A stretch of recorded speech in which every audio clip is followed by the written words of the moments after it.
Okay. Welcome, everyone. I'm going to give folks just a couple minutes to have their cameras come up or their Q&A boxes or everything. I know that for some of us, our connections can get a little spotty. So I'm going to give y'all just a moment.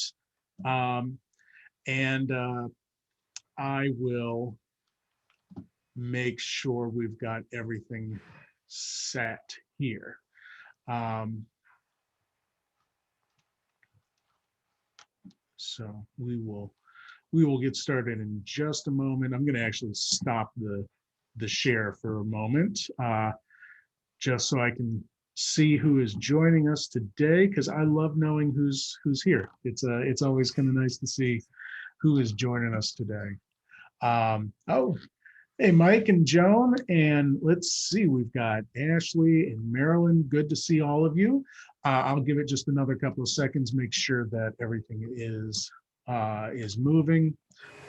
I'm always a little bit nervous about the webinars, so I give it a little extra time. But okay, I think we have everything moving the way that I would like it to go. So I'm going to share my PowerPoint, and Tamara, if it looks different, please let me know, because I'm now working with two screens and I'd like to make sure that everything looks good. Okay. Bryce, Yes, ma'am. I don't know if everyone is seeing this, but what I am seeing is your title slide and then your objective slide and what looks like a notes section. So I think, whoops. It's always complicated with Zoom. So I'm going to try that again. All right. Is that just the, okay, thank you. All right. Well, let's get started. So thank you everyone for joining me for the corporate fundraising webinar. My name is Bryce Gorman. I'm the fundraising educator for local history services at the Indiana Historical Society. And today I'm joined by Tamara Himmerlein. Tamara, would you mind introducing yourself? hi, everyone. I'm Tamara Himmerlein. I'm the Director of Local History Services at the Indiana Historical Society, and I will be second chairing for Bryce today. So after I welcome everyone here, I am going to disappear from your screens. Thank you, Tamara. So just a couple notes for housekeeping before we get started. You are currently muted, and if you do have any questions, comments, anything like that, you can use the Q&A box, which Tamara will be monitoring. I will have a Q&A session at the end, so if you'd like to, whenever you want to ask questions, I will get to them when I can, but just put everything in there. You can set it to share with presenters, and we'll address them as we can. So we are recording this. I will share the recording with everyone afterwards, and so just to let you know, and I'll also have a survey after this webinar. We are constantly trying to do the best programming possible. I always want to make sure that I'm giving everyone the best information I can. So please fill out the survey. Give us an idea of how we're doing today. So I also want to say that this webinar is made possible by Lilly Endowment. They funded our Heritage Support Program. And as part of it, it is the fundraising educator program or position and these webinars. So thank you very much to Lilly. Now, let's get started with the corporate fundraising. Here's a couple objectives of what I'd like to cover today. First, we're going to discuss ways to identify likely sponsors and sponsorship opportunities, starting with your community. Second, we'll review ways to build strong relationships with these corporate partners that you've identified. And finally, we'll explore some solicitation strategies that will work for both you and these corporations. One thing that I thought would be important to start off with is a definition. I think it's important that we use a definition for corporation in this webinar because corporation, corporate partners, corporate philanthropy, corporate donors, we need to have some ground rules and a set definition here. There's this common belief that a corporation is a big company like Apple or Walmart. And using this definition from Investopedia, a corporation is really just a legal entity. Corporations are legally distinct from whoever owns it. They can enter contracts, loan or borrow money.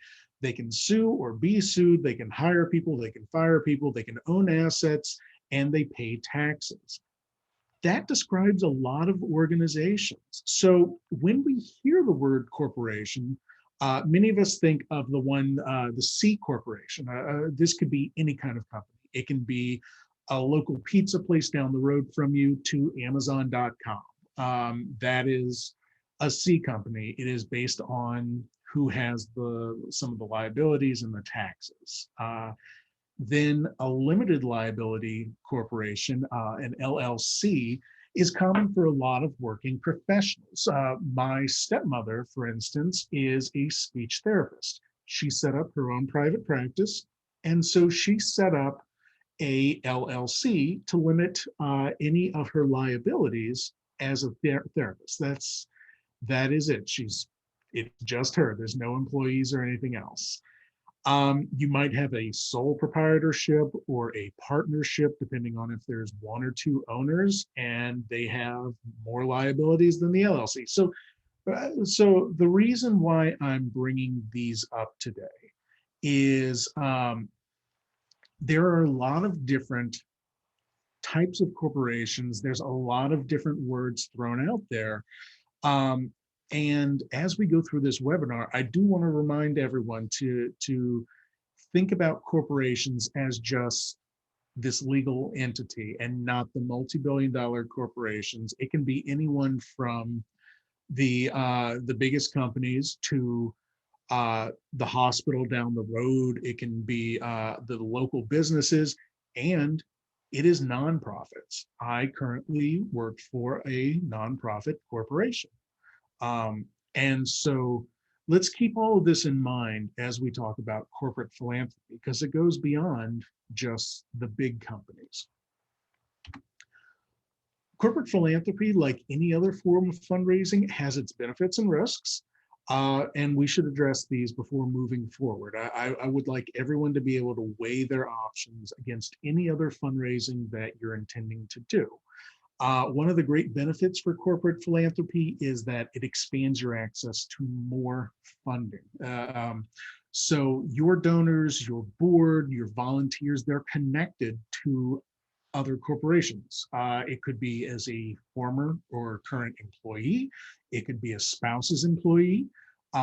It could be a vendor. It could be as an owner. These connections give your organization the opportunity to reach out to those companies for additional support. Some companies have matching gift programs.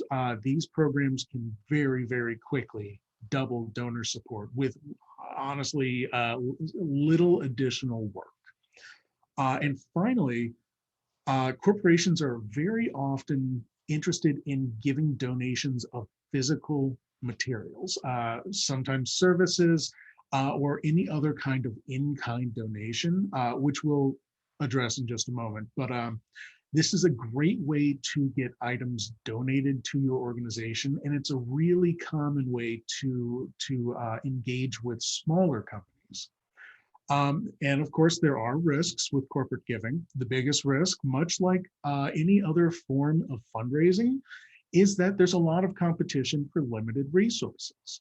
This is especially true for those larger companies, but if you have a very, if you have a Coca-Cola, they have a $1 billion foundation and they are receiving probably hundreds of requests for funding every day.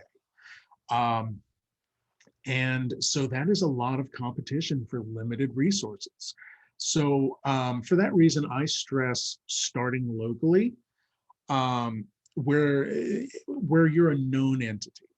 And another issue that comes up with corporate fundraising is that philanthropic priorities can change, and sometimes they can change very quickly.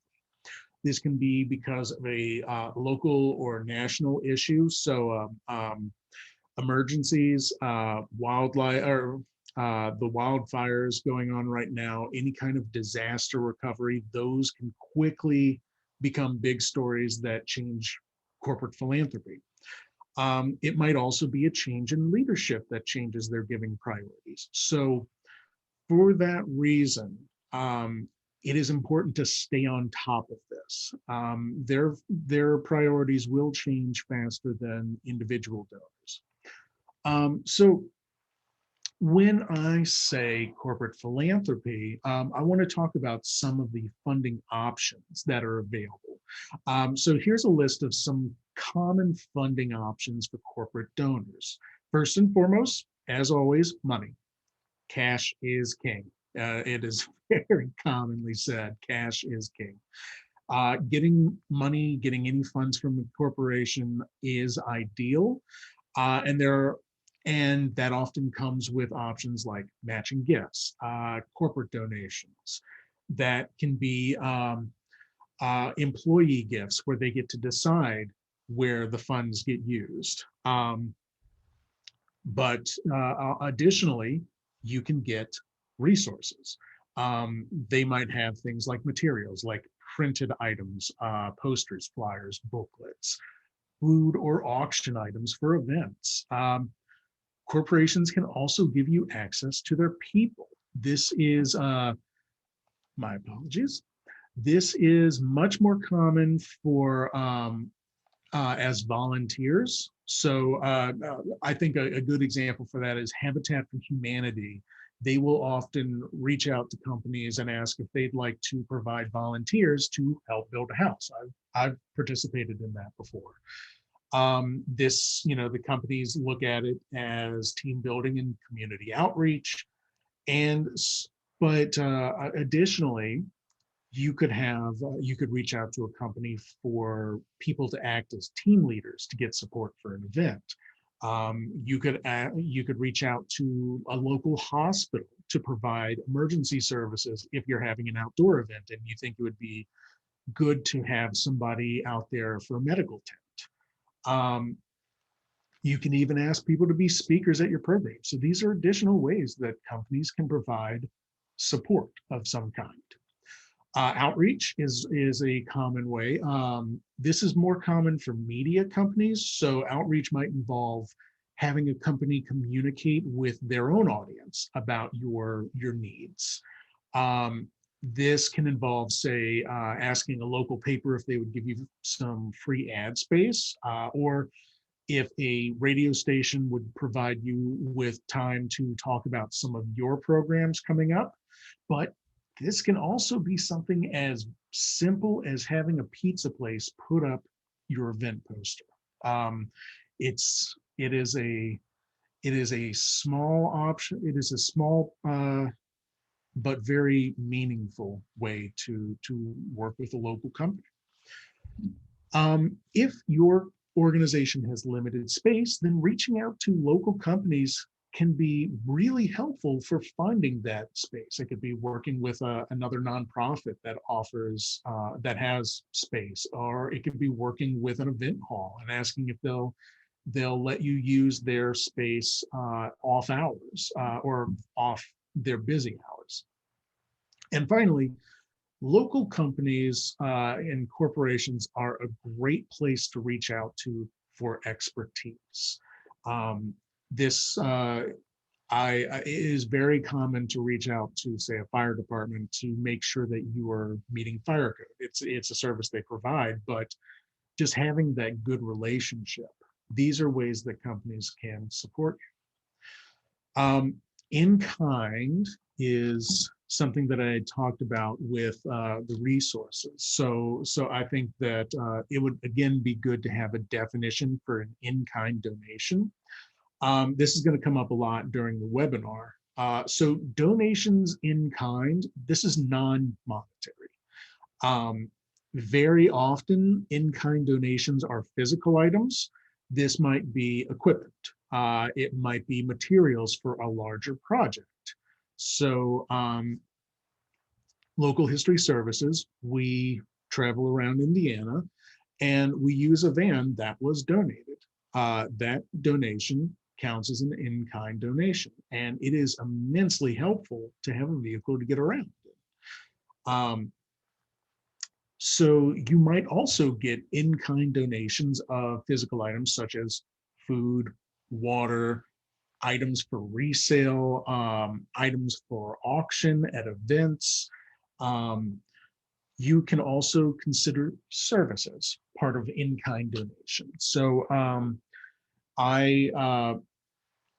services might include using an accountant's time to help with your finances, or reaching out to a local graphic artist for designing an educational booklet. I do want to stress that in-kind donations, they have separate IRS rules. And I'm not a lawyer. I cannot give you tax law advice, but I would very strongly suggest you look at the IRS website to make sure you are following the rules. I would strongly suggest that that you, if you have a lawyer that you work with, that they look through it too, because I do not want anyone here to have any kind of issue because they're getting a service from somebody and just account for it wrong.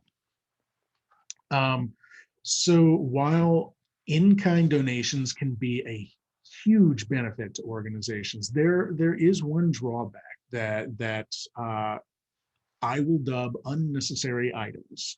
So when I worked in New Orleans, I was tasked with finding items for an event, giveaways, auction items, and so forth. And I reached out to a local spice company for some of their product to hand out.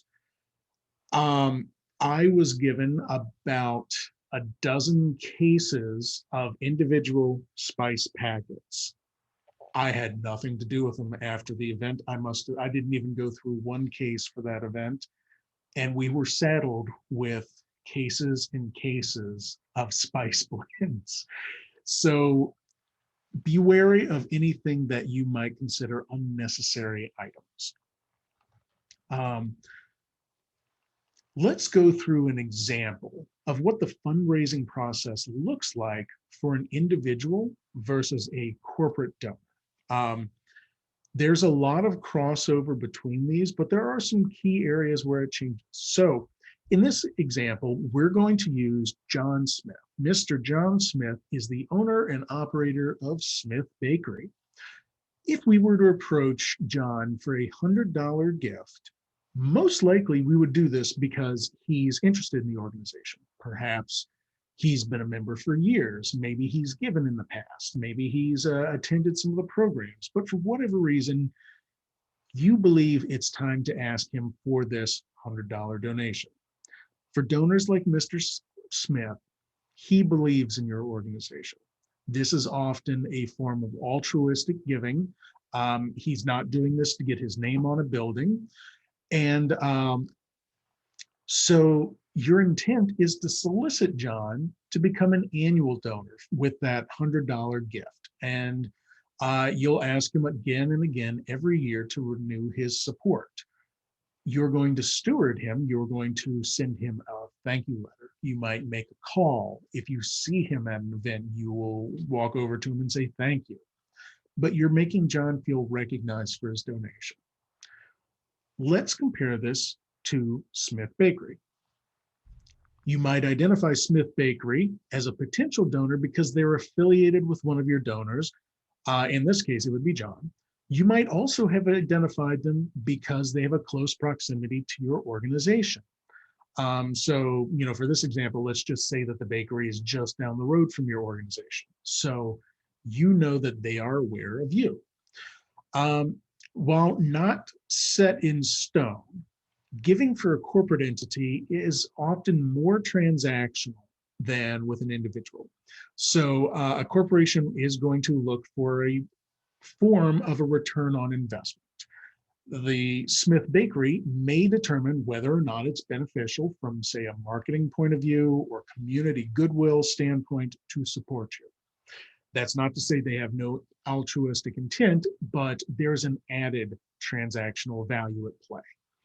Um, while you could ask Smith Bakery for any of the types of gifts, you could even ask them for that $100. In this case, you'll be asking for an in-kind donation. So you'll be asking for Smith Bakery to provide pastries for your signature event because you know that Smith Bakery is the best bakery in town, and this will be a very popular draw at your event.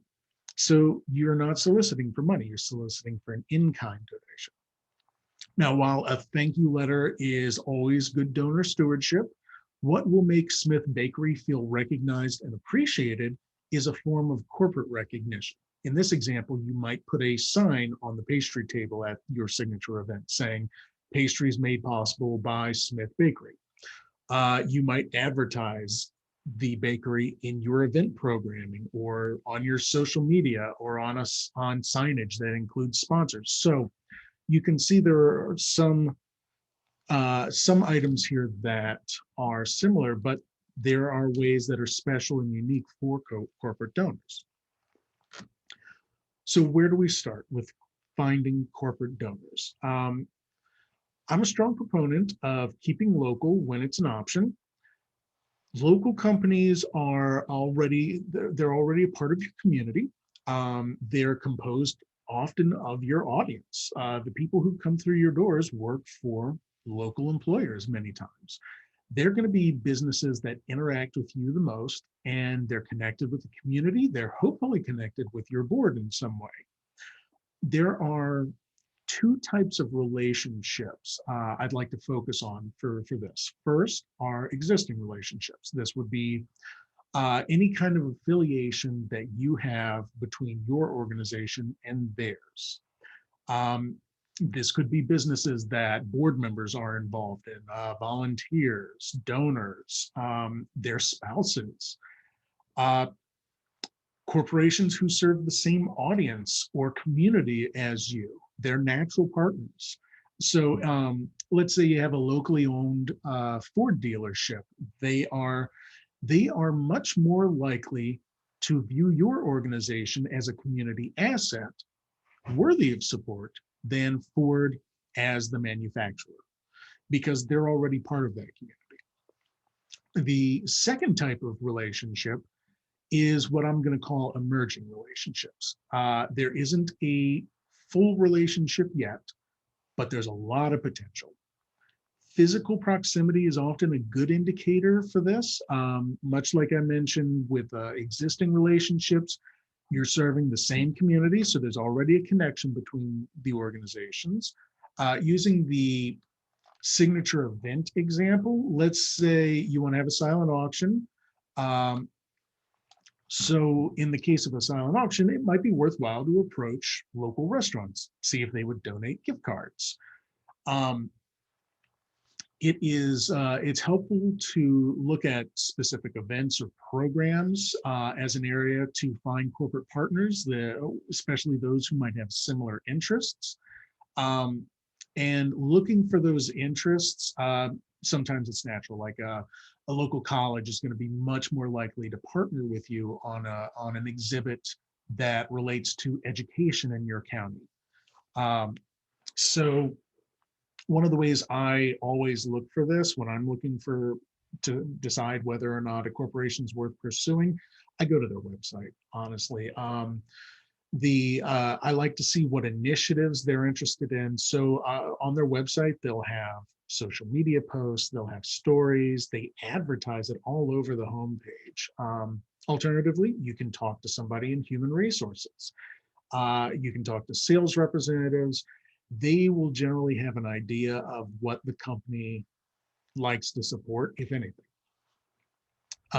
It's also good to reach out to community leaders, and who those people are will depend on your community. It could be religious leaders or political leaders, business leaders, what have you. But as you're trying to build relationships with companies, these individuals usually have the existing connections, and they'll have an idea whether or not a company might be interested in you or people you can reach out to. So reaching out to your local community leaders is always a benefit. Um, when you are looking for corporate partners, whether it's local or not, there are some good habits to build. This is actually good habits for a lot of fundraising, but for today, we'll focus on the corporate philanthropy aspects. If you find a business or other kind of corporate entity that might be interested in supporting you, research who the best person to contact is. You'll want to have it on hand if you want to pursue soliciting them, if you have questions, but find that contact person. You don't want to automatically just shoot emails to all over the company. But they'll often say who the best person is. It could be marketing or human resources, but they'll have a way for you to reach out to them. It's important to maintain records for these organizations. This is going to make any future contacts so much easier. Some of the basics are name, contact information, email address, phone number, so forth. But it's also helpful to keep information that is relevant to any changes to the company, by which I mean significant changes. So if they change leadership, if they get new board members, if they start a new initiative that might be relevant to your programming, these are things to keep tabs on if possible. If they have press releases about any changes to the company structure or their philanthropic priorities, those are things to make notes of. Conversely, if they announce layoffs, that might be an indicator that this might be less than ideal to solicit them at this moment. So it's good to keep records of all of that, but it's also good to keep records of any contact and solicitations you have with these companies. You want to keep good notes of previous contact. That way you have documentation that maybe you solicited them for $500 to fund a program in 2019 and they declined, but they said come back later. So given that 2020 was the pandemic year, you're coming to them in 2021 to say, can we revisit this? But you have that note, you have that documentation. If your own organization shifts priorities and someone else is going to reach out to them, they now have that note in the contact information. If you have a contact record management system, I always get a little tongue-tied there, or maybe you use the donor module of Past Perfect, this is a perfect place to keep all these records. Even if you're using a spreadsheet or Excel or anything like that, that is perfectly fine. The most important thing is to make sure you're maintaining those records. I have found it helpful to create a wish list of sponsors. This could be organizations you believe either have the funding or can provide a service that you want, but for whatever reason, you just don't have contact with them right now. So having that wish list gives you a place to keep this top of mind. You might bring it up annually with your board and ask if they have any connections to anyone at that company. Or you might look at the company website annually, biannually, what have you, and look and see if they're offering any new funding opportunities. But having that wish list on hand is a great, I think it's a really good habit to get into. So let's move a little further into the fundraising process here. So you've identified potential corporate partners.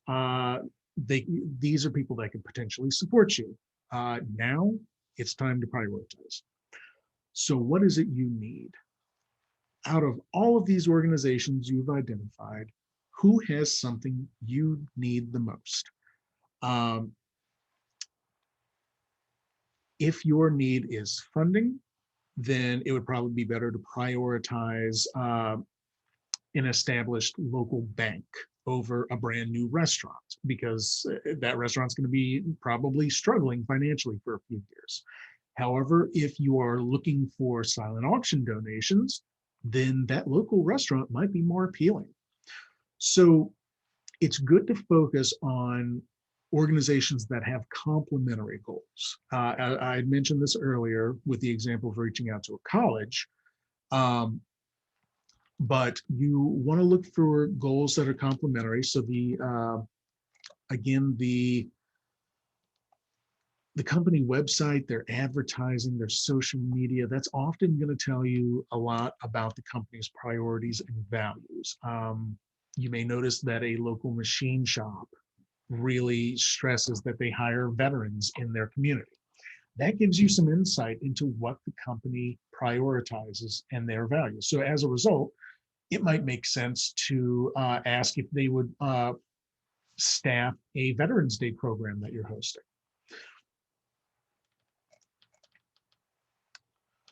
So we've identified potential donors, we've prioritized them. Now it's time to build those relationships. Building relationships with a corporation is very similar to building a relationship with a donor. A company may be composed of one person running a big shop, maybe composed of 1,000 people running a very big shop, but they're still people. So as you're building a relationship with the company as a whole, it's good to treat your contact or contacts, whether it's leadership, the human resources person, sales representative, maybe someone who's in marketing, whoever that person is, it's good to treat them as if they are a donor as well. Building strong personal relationships with the individuals at the company will benefit your overall relationship with the company. They will, by building those relationships, they will go out of their way more often to help you and make sure that your solicitation reaches the right people. So some good ways to build these relationships might include inviting representatives from the company to any of your events or your programming. Let them see where the funds are going. Offer to let the company host an event at your site if that would be appropriate. So that might be something like a retirement party, or it could be a company retreat. But you can make that offer and you can let everyone else experience what your organization is all about. If you have companies that have expertise you could use, say website development expertise, then ask. People love being asked for advice, and companies are no exception. It is great relationship building to ask employees or leadership to speak at any programming. Obviously, this would have to be areas where they have expertise or something that would be of value. But if you have a program about natural disaster, inviting someone from the fire department to talk about their role in your county and how they prevent disasters or what they do in those events, it's a natural partnership, and it's a great way to build relationships with these organizations. I was part of an organization in New Orleans, and we had a large event that required a lot of hookups for restaurants and electricity and cooking and all this. And we reached out to the Knights of Columbus to act as volunteers because they had a lot of guys who were electricians and carpenters, and they could do the work safely. And it was a great benefit for everybody. They got to help, we got the expertise, we got the support, and it was done right. So There are all kinds of ways to build great relationships with companies. So let's go into some ways that you could solicit your corporate donors. I'm going to get more specific in some of the following slides, but I do want to keep a couple things in, I would like you to keep a couple things in mind as we're thinking about solicitation strategies that would work for you. So one of the, something that's important for all fundraising, it's important to demonstrate how that money is being used. Where is it going? What is the impact that it's going to have? And for a corporation, you want to show how their money is going to impact something that fits within their corporate priorities and their values. You have to show how your needs and their values align. Often this means showing the value that you offer to the community. So the solicitation process for a corporate donor, it's often a lot more straightforward and formalized. Whether or not you see that as a benefit is up to you. Companies often have a budget for philanthropy or donations of items. And so they very often they will be candid with you. And for that reason, it is important to be straightforward with them and to the point. It's good to have a proposal prepared ahead of time, especially for solicitations of funding rather than in-kind items. A good proposal for a company should include a letter outlining the project and a specific request. So it would be great, it would not be, in quotations, it would be wonderful if you could support this project. Instead, it would be your support of $1,000 will do X, Y, and Z. So you would want to be very specific about the funding. If possible, include a timeline. Let them know the timeline for the project or any funding that you might need from them. And you want to also outline how they'll be recognized in this. That might be including their logo in your newsletter. It could include giving a shout out on social media or acknowledging their support on your signage, whatever is most appropriate. But you want to lay that out ahead of time. So the person that you are in contact with at a company, they might not be the decision maker. They might be the person that goes to the decision maker, or they might be part of a team that makes the decisions.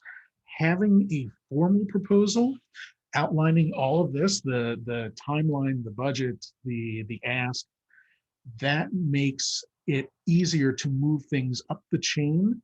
And so the next person who does not have a relationship with you potentially will be able to see your project and your proposal. So I think that is a very helpful thing to have ready. Sponsorships. I think sponsorships are a very popular way to reach out to companies. So when I refer to sponsorships, I'm referring to actual funding from a sponsor to sponsor something tangible in your organization. Now, depending on the organizations you approach, it might be handy to have a variety of sponsorship options. I know I just said have a specific ask, but this would be having essentially multiple specific asks. And so this is going to depend heavily on what funding the company has available and how interested they are in you. Sponsoring a space is a very common and effective way to approach corporations for funding. If you have ever received, well, not all of them, but a lot of the traveling exhibits that that LHS brings around, you might notice that there are company logos. And for some of them, they're corporate sponsored traveling exhibits. So that fit that corporation.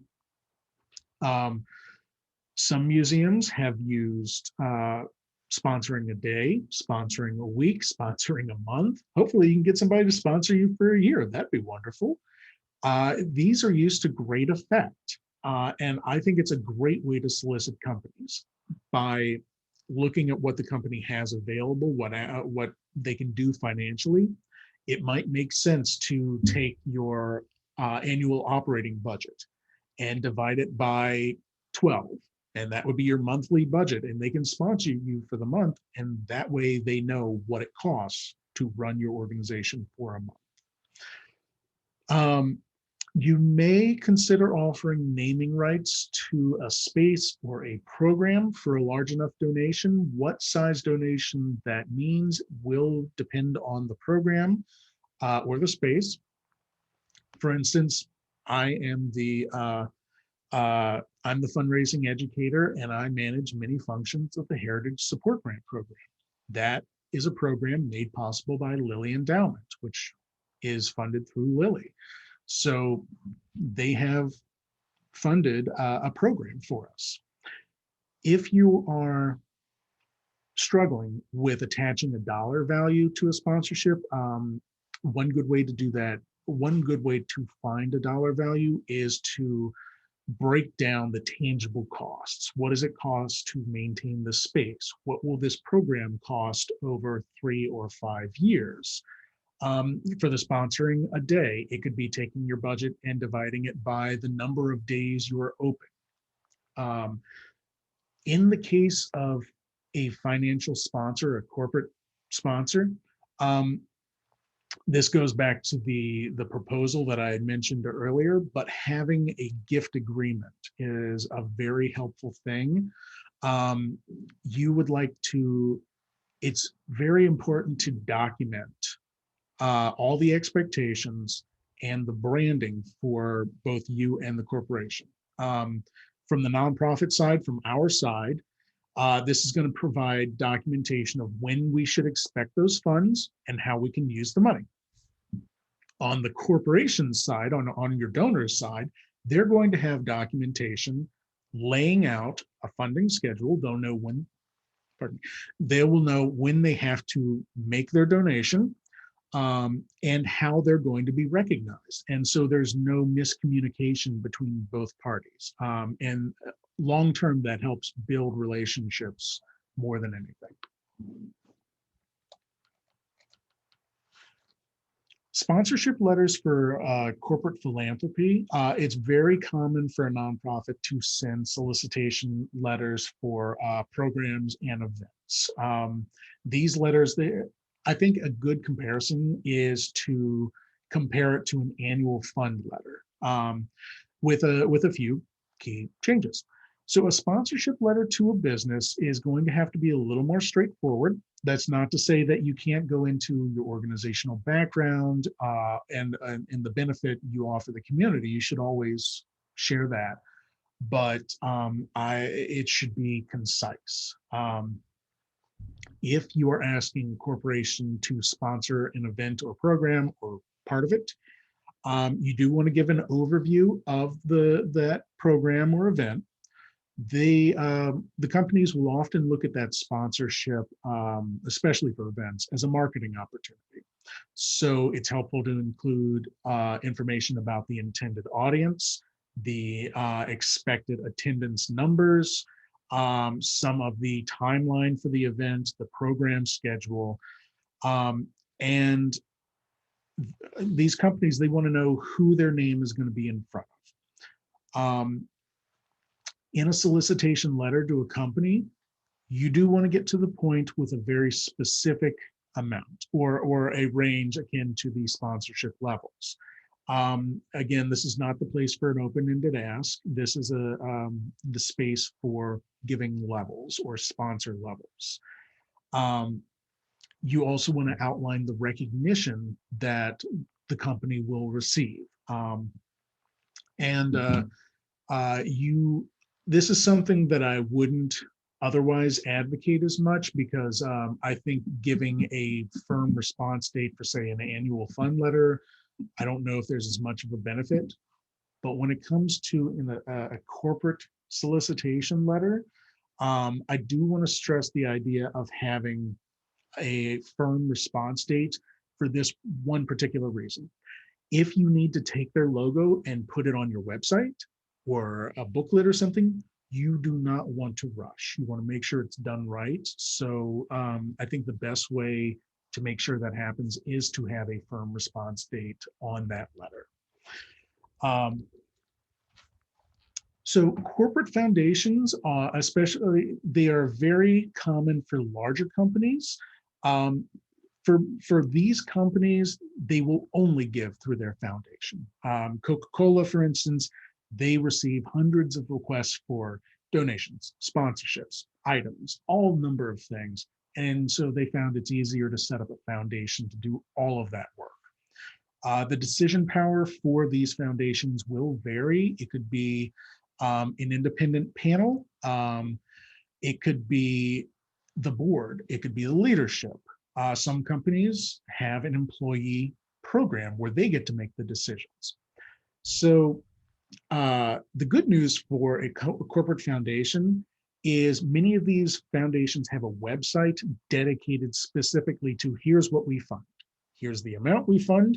Here are the initiatives that we prioritize. Here's how you ask for funding. So it's often like grant writing. If you are looking to any of the companies that have a foundation, start with the website. One note, these foundations will operate on their own response time. Time-sensitive documents, anything where they need to get back to you as quick as possible, often they view them unfavorably. So if you are going to approach them, give them as much lead time as you can. One function for, again, this is often for larger corporations, many of them have matching gift programs. There is an entire database of matching companies. It's hepdata.com. I've used them when I've been part of large organizations that they can afford to pay for the database access. If you are in an area that has a lot of these companies operating, this might be a benefit for you.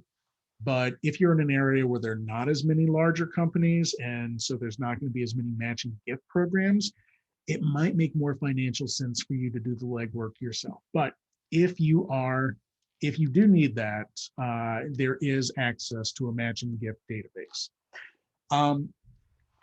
If a company does have a matching gift program, it's important to look through all of the requirements, either on the website or whatever they give the employees.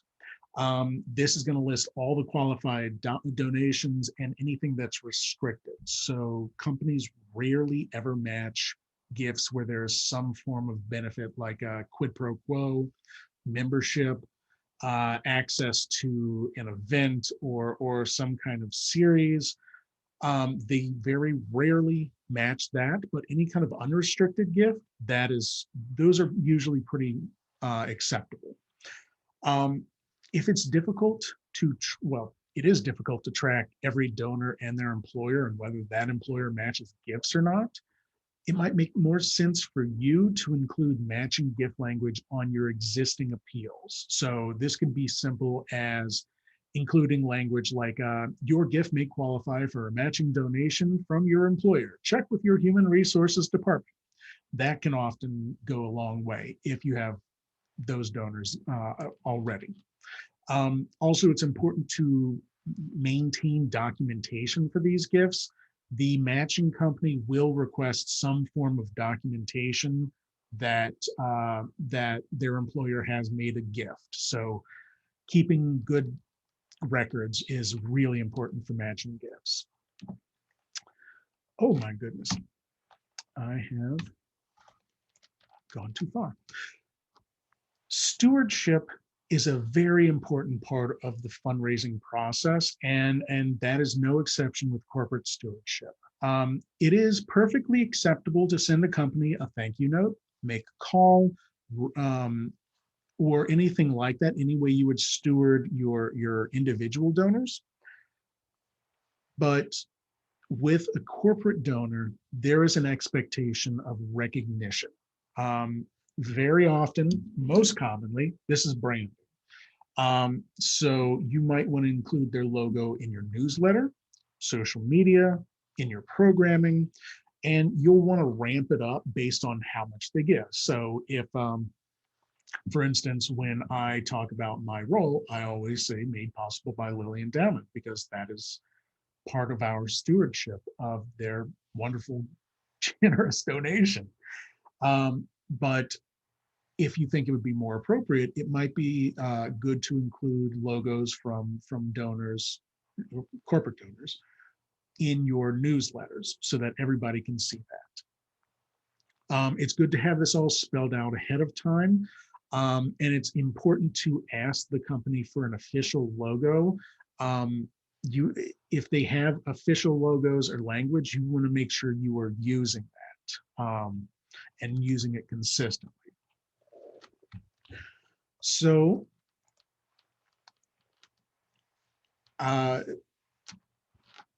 with this webinar, I think we've spent some time identifying ways to find corporate donors, especially locally. I think we have outlined ways to build those relationships with your corporate partners and their leadership by treating them as treating the individual and the company as a whole as donors. And we've outlined some ways to solicit corporate entities according to their interests, their needs, and your needs. So I wanted to make sure that there was time to address any questions you might have. And I do want to let you know that there will be I'll send a email out afterwards with a link to this recording. And I'm going to have a couple sample letters that I'm going to include. And we also have an evaluation. It would be very helpful to answer our survey. Honestly, let us know what we're doing well, what we can improve on. And with that, I will say thank you very much, and I'll open it to questions.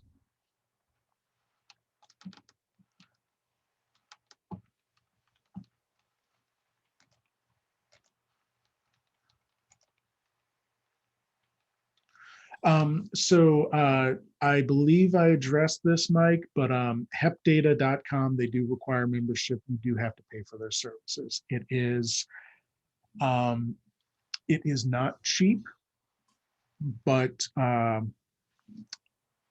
you will get a full database of all companies that do matching gifts. It is a substantial database. If you think it is of value to you, then it is a good asset to have.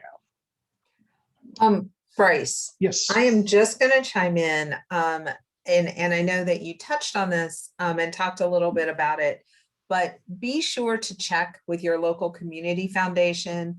If you have an economic development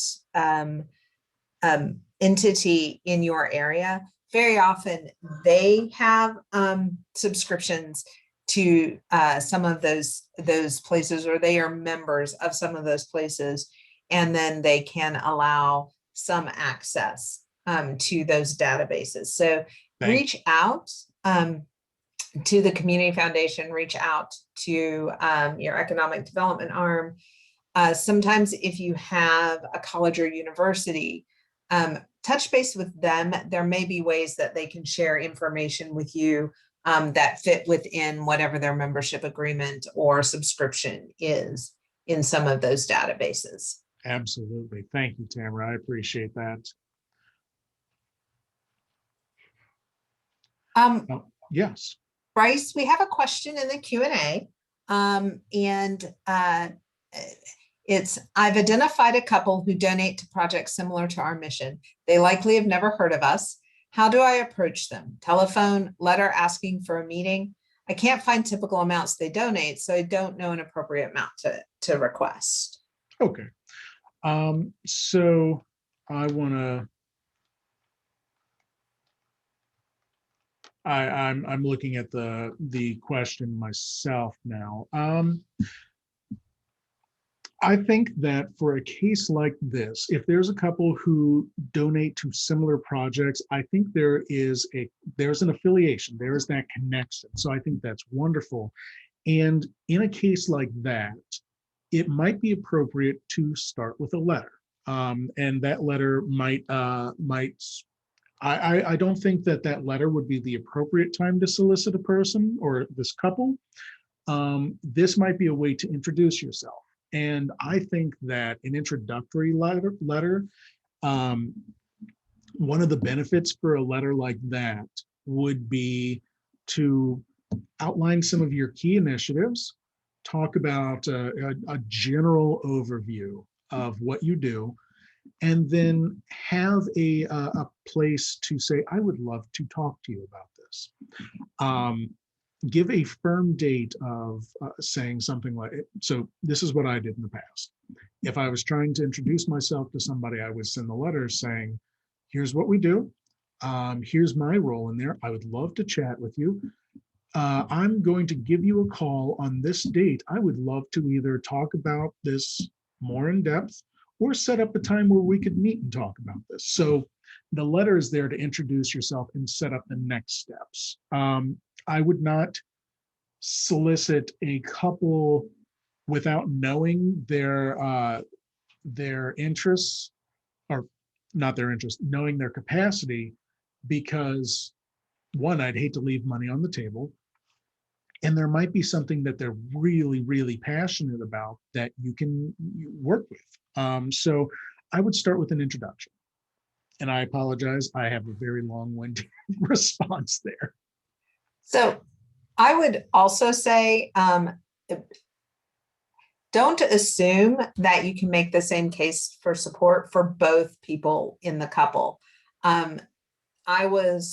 Years ago, I was approached by a wife, and she and her husband had set up a family foundation, and she came to me and she wanted to fund a project that I was doing at a local historical society.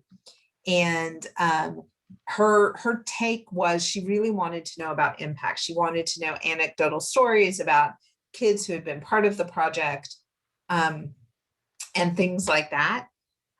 So she said to me, I'm all in on this. I am 50% of the vote. You have to talk to my husband as well. And so I talked to him, but my approach with him, I knew he was a bottom line person. I knew he wanted to know the facts and the figures and financial sustainability. So he wanted to know the cost of the program, how we were going to maintain it, what our sustainability plan was. And so my approach to him was a different one, because there was a family foundation. There were two people making the decisions. Each one had 50% of the vote on whether they were going to fund the project. So I went at it from two different angles with them. But I already had a relationship with both individuals, and I already knew that about both individuals. Right. Thank you. When I would reach out to some companies, many times I would do it through a contact, like I had mentioned earlier, but I would tell that contact, what I would like to do is I want to find the best relationship between my organization, yourself, and your company. And we, as you know, we will build this relationship to the best place it can be. So sometimes that was when I worked for an educational organization, that was finding internships for students. Other times it was sponsoring research, but you are building a relationship, and that is the best way to find the biggest donors. So if there are any other questions, I will stop sharing my screen. But if there are any other questions, I can address those. If you would like to contact me, you can email me or call me. And again, I will send an email out to everyone with a survey, the slides, and a couple sample letters. So please feel free to ask any questions and we can discuss this further. But with that, I will say thank you so much for joining us today. It was great to chat with you about corporate fundraising, and I hope you all are able to use this in your own communities. So thank you. Have a wonderful day. Thanks, everyone. Bye, y'all.